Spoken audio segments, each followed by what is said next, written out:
I always heard that the Eves are Israelites. In fact, there still is a group that is called the Israelites, and they were a cultural group. And they always did performances and they shared the gospel, and I just thought it was just the fun thing they were doing.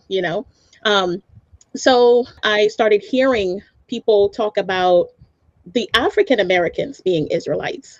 And then I remembered that, well, I remember people saying we were Israelites back home, but I never really did anything with that. It was just information that I put in my my mental library.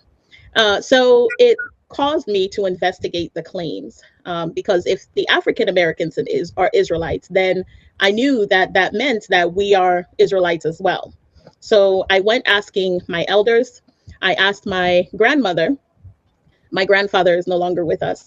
So I asked my grandmother, and she told me she heard of it, but she wasn't sure. She didn't really know, and my grandmother in her time, she was one of the, she was like a lady that people looked up to. She was an educator. She was a modern lady in all the ways. She even ran for assemblywoman in her day. So she wasn't too much into the cultural thing as much. So she couldn't really give me too much information because that just wasn't her domain. But she told me she remembered her father's practice, and that on Fridays he would stop all his work and he wouldn't do any work on Saturday either. So that meant he wasn't going to the farm or doing any kind of work, and nobody in the household did any work Friday evenings, from Friday evening until Saturday, until the end of Saturday. And she said he had an enclosure, and he had a bowl in the enclosure where he had some water and some herbs, and that's what he used to do his ablution for his purification. And then he had a little hut in the enclosure that was his sacred hut, and no one was allowed to enter this hut of his. And so they thought, because it was in an era where the missionaries were very rapidly propagating Christianity, Western Christianity as they knew it, and they were trying to Christianize a lot of people. And by then, my grandmother and most of her siblings, they had become Christians. So they thought their dad is stuck in idol worship. They thought he was an idol worshiper, and that was it. And so they thought he had idols in the hut.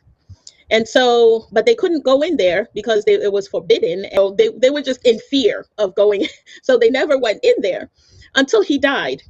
When he died, they finally were able to go into his sacred hut. And to their surprise, there was no idol. There was not a single image anywhere. All they saw was a stool, which was what he would sit on to have his, time with the Most High. And she said when they were trying to Christianize him, his main insistence on resisting was that he was already a son of Abraham. And so he was already worshiping the Most High. Mawugã in Ewe, we say the term Mawugã means the Most High, which it literally means the great one who exceeds or surpasses all else. Okay, so that's just the title. So that's not his name. So that to me meant he was worshiping, he was practicing a Levitical way of worship.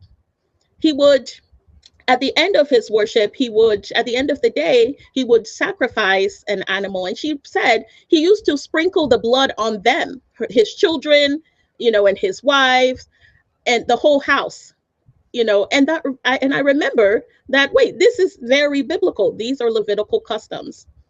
So that was one of the things that really shocked me. And it's not that my grandfather didn't necessarily, or my great grandfather didn't have idols. He had idols, but they just were not in his hut that was dedicated to the Most High. Because by then, idol worship was already prolific among the Eves. So to my surprise, I found this exact narration that my grandmother gave me in a book that was written by a German missionary. And the book was published in 1906. I was so shocked because it was led word for word almost everything that my grandmother narrated to me. And the missionary was writing about how the an Eve worships the Most High. So that showed me that no, there's got to be this, there's got to be some credence to this, and I have to take this seriously. And it just ignited a passion in me to dig further and see, what the Most High has to show us. Wow, it's interesting. I began to think about the Kohanim, the Kohan, as you were explaining about your grandfather, and I'm quite sure there's going to be a lot of questions tonight. Listen, everyone. Great grandfather. Great grandfather. Yes. Great grandfather. Wow, wow. So this is your grandmother's father. That's correct. Yeah. Wow, wow. Listen, everyone. Listen. Go grab someone. Grab a friend. Maybe perhaps a grandfather. Someone maybe who with some connections in Africa. Maybe someone who's maybe at an impasse in terms of what this awakening is about. This awakening is lived on levels, is experienced in stages. And perhaps someone will hear something tonight that will be that tipping point to bring them out of paganism, out of idolatry, and back to the Most High. There's a lot of cultural connections, and we're going to hear them tonight through our author, scholar, and researcher, Sayram. You're going to hear a lot of information tonight. Listen, hit like, share, subscribe, and invite someone into this discussion tonight.